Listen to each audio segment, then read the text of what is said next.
अस्सलाम वालेकुम। हमारा जो सबसे फर्स्ट चैप्टर है वो है basic of information technology.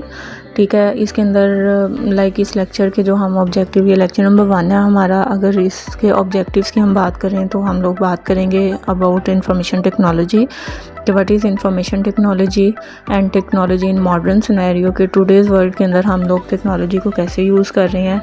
And what is data and information, data and information क्या होती है हमारे पास।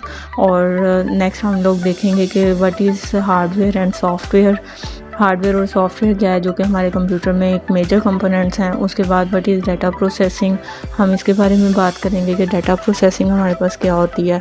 ठीक है, तो ये सारे टॉपिक्स हैं जिनके बारे में हम लोग इस लेक्चर के अंदर बात करेंगे। स्लाइड है हमारे पास इंफॉर्मेशन टेक्नोलॉजी की डेफिनेशन। ठीक है, इंफॉर्मेशन टेक्नोलॉजी क्या है कि हम लोग कम्युनिकेशन लिंक्स को और डिफरेंट कंप्यूटिंग डिवाइसेस को, लाइक कंप्यूटर, मोबाइल फ़ोन और डिफरेंट जो हमारे पास इलेक्ट्रॉनिक डिवाइसेस हैं उनको यूज़ करते हुए अपने मैसेज को एक जगह से दूसरी जगह पहुंचा सकें, अपनी इंफॉर्मेशन को एक जगह से दूसरी जगह पहुंचा सकें। ठीक है, हमारी जो पूरी दुनिया वो एक ग्लोबल विलेज बन गई है। अब ग्लोबल विलेज का क्या मतलब है? ग्लोबल विलेज का मतलब ये होता है कि लाइक जिस तरह से अगर हम बात करें गाँव की, तो गाँव के अंदर सबको एक दूसरे के बारे में पता होता है कि मतलब सबके क्या सिनेरियोस चल रहे हैं। उसी तरह से अब आज के दौर में हम बेशक एक दूसरे से जितने मर्जी दूर बैठे हों, लेकिन हमें एक दूसरे के बारे में पूरी इन्फॉर्मेशन होती है। तो due to the internet and due to the information technology हम लोग एक दूसरे के साथ एक ग्लोबल विलेज की फॉर्म में आ गए हुए हैं। ठीक है, तो it is a technology that uses computing with high speed communication links to spread information. ठीक है, हमारी वो टेक्नोलॉजी जो हाई स्पीड कम्युनिकेशन लिंक्स यानी कि वायर्स वगैरह को यूज़ कर रही है हमारी इन्फॉर्मेशन को एक जगह से दूसरी जगह पहुंचाने के लिए। ठीक है, और इसकी वजह से हमारे जो मतलब वर्ड है वो एक ग्लोबल विलेज की फॉर्म में आ गई हुई है due to the internet. Next हम बात करेंगे डिजिटल कन्वर्जेंस की। डिजिटल कन्वर्जेंस क्या है कि हम लोग due to the information technology हम लोगों के डिफरेंट इंस्टीट्यूट और ऑर्गेनाइजेशन जो है ना वो एक दूसरे के साथ कोलैबोरेट कर पा रही हैं। ठीक है, एक दूसरे के साथ अपनी इन्फॉर्मेशन को कम्युनिकेट कर सकती हैं, एक दूसरे के साथ अपनी इन्फॉर्मेशन को शेयर कर सकती हैं। तो इसके अंदर हमारे पास सबसे बेहतरीन एग्जांपल है कोविड की, कि ड्यूरिंग कोविड हम लोग एक दूसरे के पास फिज़िकली नहीं जा सकते थे, तो फिर हम लोगों ने इंटरनेट के थ्रू एक दूसरे से अपनी इन्फॉर्मेशन शेयर की कि हमें क्या इश्यूज़ हैं और हमारे पास क्या ट्रीटमेंट्स हैं, और इस तरह से हम लोगों ने एक सोल्यूशन जो है वो वैक्सीन की फॉर्म में इन्वेंट कर लिया। ठीक है, तो information technology has enabled different types of institutions and organisation to be a part of digital convergence. ठीक है, the digital convergence means that various industries have merged electronically, कि हमारी इंडस्ट्रीज़ एक दूसरे के साथ इलेक्ट्रॉनिकली मर्ज हो गई हैं, इन्फॉर्मेशन को एक्सचेंज कर रही हैं। The information can be transferred in any form like text, photos, videos and audios. किसी भी फॉर्म में हम लोग अपनी इन्फॉर्मेशन को जो है वो ट्रांसफ़र कर सकते हैं। मॉडर्न सिनेरियो में आईटी में क्या किया? तो मॉडर्न सिनेरियो में आईटी ने हमारे कह लो कि कंप्यूटिंग को ब्रॉड कर दिया, जिसके अंदर हमारे पास डिफरेंट फैसिलिटीज़ आ गई हैं, like satellite, fibre optics, mobile phone. ये सारे वो टॉपिक हैं जो हम लोग इन नेक्स्ट स्लाइड्स के अंदर कवर करेंगे। ठीक है, सेटेलाइट्स क्या होती हैं, फाइबर ऑप्टिक्स क्या है हमारे पास, मोबाइल फ़ोन आपको बेहतरीन पता है, और फैक्स वगैरह। ठीक है, हम लोग इन डिवाइसेस को यूज़ करते हुए एक दूसरे के साथ इंफॉर्मेशन को एक्सचेंज करते हैं और एक दूसरे के साथ प्रॉपर्ली कम्युनिकेट करते हैं ताकि हम लोग एक दूसरे के काम आ सकें। ठीक है, तो कंप्यूटर यूटिलाइजेशन के थ्रू हम लोग अपने काम परफॉर्म कर रहे हैं। उसके बाद नेक्स्ट आ जाती है हमारे पास आर्टिफिशियल इंटेलिजेंस। आर्टिफिशियल इंटेलिजेंस क्या है कि आजकल का दौर जो है वो एआई का दौर चल रहा है। ठीक है, आर्टिफिशियल इंटेलिजेंस मीन्स कि इंसानों की तरह सोचने समझने की सलाहियत रखना। अब आज तक का जो कंप्यूटर था वो खुद से डिसीजन नहीं ले सकता था, खुद से सोच नहीं सकता था, उसने वही काम करने होते थे जो हमने उसे कहना आता था। ठीक है, लेकिन अब जो है कंप्यूटर वो खुद से सोच सकता है, खुद से परफॉर्म कर सकता है। हम चैट जीपीटी यूज़ करते हैं, हम लोग डिफरेंट एआई सॉफ्टवेयर्स को यूज़ करते हैं फॉर परफॉर्मिंग सम टास्क। ठीक है, तो ये जो है ये ह्यूमन लाइक क्वालिटीज़ को रखता है अपने अंदर, such as listening, hearing and seeing etcetera. तो आर्टिफिशियल इंटेलिजेंस जो है वो नेक्स्ट हमारे पास इन फ्यूचर जो है वो हमारा सबसे लेटेस्ट टॉपिक जो होगा वो आर्टिफिशियल इंटेलिजेंस का होगा। नेक्स्ट जो है वो आ जाती हैं वेब बेस्ड एप्लीकेशंस। तो वेब बेस्ड एप्लीकेशंस हमारे पास ये हैं कि ये जो जितनी भी हम लोग मोबाइल ऐप्स यूज़ करते हैं, व्हाट्सएप हो गया, फेसबुक हो गया। व्हाट्सएप की बात करें तो व्हाट्सएप वेब होता है, फेसबुक की बात करें तो फेसबुक की भी ऑनलाइन हम लोग गूगल क्रोम पे जाके फेसबुक को यूज़ कर सकते हैं। इसी तरह से हमारे पास जीमेल होती है। ये सारी वो ऐप्स हैं जो कि वेबसाइट के ऊपर चलती हैं, जो कि हमारे ब्राउज़र के ऊपर चलती हैं। तो it is a type of software application that is available on the web. ठीक है, the users can use it by connecting to the internet, ठीक है, आप लोग इसको इंटरनेट से कनेक्ट करके यूज़ कर सकते हो। उसके बाद नेक्स्ट आ जाती हैं हमारे पास ई कॉमर्स। ई कॉमर्स ये जो हम लोग ऑनलाइन सेल एंड परचेज़ करते हैं, इसको हम लोग क्या कहते हैं, ई कॉमर्स कहते हैं, ठीक है। ऑनलाइन जितने भी बिजनेसेस हो रहे हैं वो सारे ई कॉमर्स की कैटेगरी में आते हैं। तो it is a process of performing business over the internet. उसके बाद मोबाइल कॉमर्स, अगर हम लोग कोई मोबाइल ऐप्स के थ्रू ट्रांजेक्शन्स कर रहे हैं, मोबाइल ऐप के थ्रू चीज़ें परचेज़ कर रहे हैं या सेल कर रहे हैं, जैसे OLX है, दराज है हमारे पास, तो ये हमारे पास क्या आ जाती हैं, ये मोबाइल कॉमर्स में आ जाती हैं, ठीक है। उसके बाद आ जाता है कंप्यूटर एनिमेशन। कंप्यूटर एनिमेशन हम लोग डिफरेंट सॉफ्टवेयर्स को यूज़ करके इमेजेस बनाते हैं जो कि मूविंग इमेजेस होते हैं, ठीक है।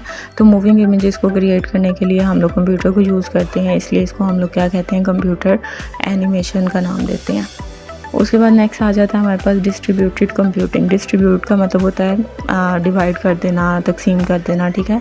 तो distributed computing running single task होना मल्टीपल कंप्यूटर्स, ठीक है, एक टास्क को डिफरेंट कंप्यूटर्स के ऊपर चलाना, इसको हम लोग डिस्ट्रीब्यूटेड कंप्यूटिंग कहते हैं। अब एक काम अगर एक पर्सन को दिया जाए तो वो स्लो करेगा, अगर वही काम डिफरेंट पर्सनस के दरमियान में डिवाइड कर दिया जाए तो वो काम जल्दी परफॉर्म हो जाएगा और एफिशिएंटली और एक्यूरेटली परफॉर्म होगा। तो इसलिए डिस्ट्रीब्यूटेड कंप्यूटिंग जो है वो हमारे पास आजकल के कंप्यूटर्स के अंदर यूज़ हो रही होती है। नेक्स्ट आ जाता है मल्टीमीडिया। मल्टीमीडिया क्या है कि create moving images using computer. Computer को यूज़ करते हुए मतलब इमेजेस को मूव करवाना, जैसे हम लोग डिफरेंट सॉफ्टवेयर्स में अपनी वीडियोस वगैरह बनवाते हैं, पिक्चर्स लगाते रहते हैं और फिर उन पिक्चर्स के पीछे एक सॉन्ग लगाते हैं तो वो ऐसे ही लगता है कि जैसे वीडियो बन रही है हमारे पास, तो this is called the multimedia, ठीक है। हाइपर मीडिया होता है हमारे पास के creating links to files that contains photographs, audios, videos and text. जो हमारे पास जितने भी वेबसाइट्स के लिंक्स होते हैं उन्हें हम लोग क्या कहते हैं, इट्स अ हाइपर मीडिया, ठीक है, जिसके अंदर आप लोगों के पास डिफरेंट जैसे गूगल है तो www.google.com, तो ये एक हमारे पास क्या हो गया, हाइपर मीडिया हो गया। नेक्स्ट आ जाता है हमारे पास कंप्यूटर की डेफिनेशन, ठीक है। बेसिक जो डेफिनेशन है कंप्यूटर की वो ये है कि computer can takes input. Computer जो है वो इनपुट लेता है, देन उसके ऊपर काम करता है, प्रोसेसिंग करता है और उसको किस में कन्वर्ट कर देता है, इंफॉर्मेशन के अंदर कन्वर्ट कर देता है, ठीक है। तो इनपुट क्या है, डाटा, और डाटा को जब आप लोग प्रोसेस करोगे तो वो डाटा किस में कन्वर्ट हो जाएगा, इंफॉर्मेशन में कन्वर्ट हो जाएगा, ठीक है। तो कंप्यूटर की डेफिनेशन है, computer is an electronic machine, electricity से चलता है तो is an electronic machine that takes in data and instruction, जो डाटा और इंस्ट्रक्शंस को अपने अंदर लेता है, and then works with data, उस डाटा के ऊपर वर्क करता है जिसको हम लोग प्रोसेसिंग कहते हैं, and then puts out information, और हमें इंफॉर्मेशन दे देता है, ठीक है, जिसको हम लोग क्या कहते हैं, आउटपुट। तो ये बेसिक डेफिनेशन। अब इसमें 3 स्टेप हैं, इनपुट लेना, देन प्रोसेसिंग करना और उसके बाद उसको किस में कन्वर्ट कर देना, आउटपुट के अंदर। आगे आ जाती है नेक्स्ट हमारे पास स्लाइड डाटा की। डाटा क्या है, डाटा वो रॉ फैक्ट्स एंड फिगर्स हैं जो हमने कहीं से कलेक्ट किए हैं और अब हमने उसके ऊपर काम करना है, ठीक है। Raw facts and figures is called the data. The word raw means that the facts are unprocessed. Facts के ऊपर हमने कोई काम नहीं किया हुआ, जैसे हमारे पास कोई एडमिशन फॉर्म्स हैं और हम लोगों ने एडमिशन फॉर्म सारे डिपार्टमेंट्स के इकट्ठे रख दिए, सिर्फ जमा करते गए। अब हमें ये नहीं पता कि इसमें हमारे पास किस डिपार्टमेंट के कितने फॉर्म्स हैं या किस डिपार्टमेंट का क्या पड़ा हुआ है, तो हमारे पास कोई काउंटिंग या नंबर नहीं है। हम एग्जैक्ट नंबर ये तो बता सकते हैं कि टोटल हमारे पास 100 फॉर्म्स आए हैं, लेकिन हम उसमें से ये नहीं बता सकते कि IT के कितने हैं, CS के कितने हैं, या मतलब डिफरेंट डिपार्टमेंट्स के कितने हैं। तो डाटा वो है जिसकी बेस पे हम लोग डिसीजन नहीं ले सकते। डाटा के ऊपर हम लोग डिफरेंट काम करेंगे, उसके बाद हम उसको इंफॉर्मेशन बना सकेंगे, ठीक है। तो अनप्रोसेस्ड डाटा को, इंफॉर्मेशन को हम लोग कह लें कि डाटा कहते हैं। Data is given to the computer for processing, हम प्रोसेसिंग के लिए उसको देते हैं, देन डाटा के ऊपर प्रोसेसिंग होती है। Data is collected from different sources, हम लोग डिफरेंट जगह से उसको कलेक्ट करते हैं। Data can be numbers, characters, symbols और पिक्चर्स, कुछ भी हो सकता है, ठीक है, कोई भी चीज़ हो सकती है हमारे पास डाटा की फॉर्म में। उसके बाद इन्फॉर्मेशन क्या हो गया, इन्फॉर्मेशन जो है वो वेरी इंपॉर्टेंट कंपोनेंट है इन आवर लाइफ्स, ठीक है। तो इन्फॉर्मेशन क्या करती है कि वो जो प्रोसेस करके हमने एक डाटा बना दिया, process data is called the information. Information is an organised and process form of data, it is more meaningful than the data, ठीक है। ये डाटा से ज़्यादा मीनिंगफुल होता है, इसकी बेस पे हम लोग डिसीजन ले सकते हैं।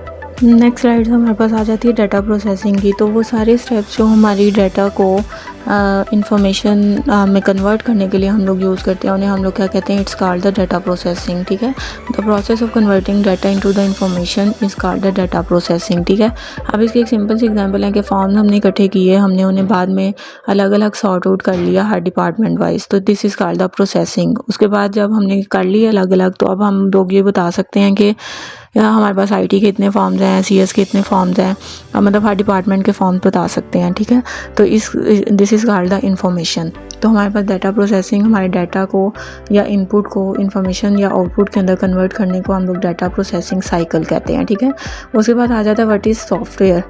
सॉफ्टवेयर की अगर हम बात करें, अब हार्डवेयर और सॉफ्टवेयर की बात करें, तो सॉफ्टवेयर वो सेट ऑफ इंस्ट्रक्शंस हैं जो कंप्यूटर को ये बताती हैं कि जी तुमने काम करना कैसे है। कंप्यूटर को जो इंस्ट्रक्शन दी जाएंगी उसने उसके अकॉर्डिंग काम करना है। तो हमारे पास डिफरेंट सॉफ्टवेयर हैं जो हम लोग यूज़ कर रहे हैं। Set of instructions given to the computer to solve a problem. किसी भी प्रॉब्लम को सॉल्व करने के लिए जो हम लोग इंस्ट्रक्शंस अपने कंप्यूटर को देते हैं उसे हम लोग सॉफ्टवेयर कहते हैं। सॉफ्टवेयर को प्रोग्राम भी कहा जाता है। A computer works according to the instructions written in the software। जैसी इंस्ट्रक्शंस हमने सॉफ्टवेयर में दी होंगी वो उसके अकॉर्डिंगली काम। नेक्स्ट आ जाता है हमारे पास हार्डवेयर। हार्डवेयर वो चीज़ जो हमें टेंजिबल पार्ट है, जो हमें फिजिकली नज़र आ रहा है, जिसको हम टच कर सकते हैं, जिसको हम देख सकते हैं, उसको हम लोग क्या कहते हैं, इट्स कॉल्ड द हार्डवेयर। ठीक है, the physical part of the computer are called the hardware. The user can see and touch the hardware. Keyboard and mouse etcetera are the examples of the hardware. ये सारी जो ये इसकी examples हैं, ये हम one by one next chapters के अंदर ज़रूर पढ़ेंगे। ठीक है, अब हार्डवेयर और सॉफ्टवेयर का डिफरेंस है। सॉफ्टवेयर की पहली डेफिनेशन है कि सेट ऑफ इंस्ट्रक्शंस हैं, जबकि हार्डवेयर क्या है, वो हमारे पास physical part of the computer है। उसके बाद सॉफ्टवेयर जो है उसको हम लोग, सॉफ्टवेयर के बगैर हार्डवेयर काम नहीं कर सकता और हार्डवेयर के बगैर सॉफ्टवेयर काम नहीं कर सकता। ठीक है, एक दूसरे के लिए ये लाजमी चीज़ें हैं। उसके बाद सॉफ्टवेयर को हम लोग टच नहीं कर सकते, हार्डवेयर को हम टच कर सकते हैं। सॉफ्टवेयर जो है उसको डीबग किया जाता है। डीबग मतलब उसके अंदर कोई एरर आ गया तो उसको फाइंड किया जाता है और उसे ख़त्म किया जाता है। और हार्डवेयर जो है उसको रिपेयर किया जाता है और उसको रिपेयर करवाया जाता है फिज़िकली लेके जाके। सॉफ्टवेयर जो है उसको री इंस्टॉल किया जाता है अगर प्रॉब्लम ना सॉल्व हो, जबकि हार्डवेयर को हम लोग रिप्लेस करते हैं अगर हमारे पास प्रॉब्लम सॉल्व ना हो। ठीक है, उसके बाद ये कुछ शॉर्ट क्वेश्चन हैं जो इस टॉपिक के रिलेटेड आपसे पूछे जा सकते हैं। डाटा क्या है उसकी एग्जांपल दें, इन्फॉर्मेशन क्या है उसकी एग्जांपल दें। उसके बाद डाटा और इन्फॉर्मेशन में डिफरेंस क्या है वो बताएं। इन्फॉर्मेशन टेक्नोलॉजी हमारे पास क्या है, ग्लोबल विलेज क्या है, convergence, impact of information technology, hardware, software और relation between the hardware and software.